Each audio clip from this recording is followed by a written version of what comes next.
భర్త: ఏమైందోయ్, మన ఇంటి ముందు ఇంతమంది జనం ఉన్నారు.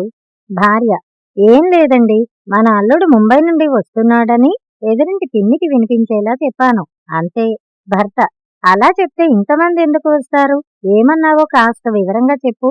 అప్పుడు భార్య అంది: ఏం లేదండి, ఈ మధ్య నేను ఇంగ్లీష్ నేర్చుకుంటున్నాను కదా, అదే ఇంగ్లీష్లో చెప్పా. అదేంటో ఏడు అన్నాడు భర్త. భార్య: today Sunny Leone is coming to my home from Mumbai. భర్త: నీ ఇంగ్లీష్ తగలయ్యా, అది సన్నీ లియోన్ కాదే, సన్నిన్లా.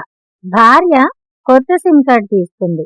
భర్తకి సర్ప్రైజ్ ఇద్దామని వేరే గదిలోకి వెళ్ళి భర్తకి ఫోన్ చేసింది. భర్త ఫోన్ లిఫ్ట్ చేయగానే భార్య హాయ్ డార్లింగ్ అంది. వెంటనే భర్త కంగారు పడుతూ తర్వాత చెయ్యి, ఆ రాక్షసి ఇంట్లోనే ఉంది అన్నాడు. అంతే. పాపం, ప్రస్తుతం భర్త ఐసీయూలో ఉన్నాడు.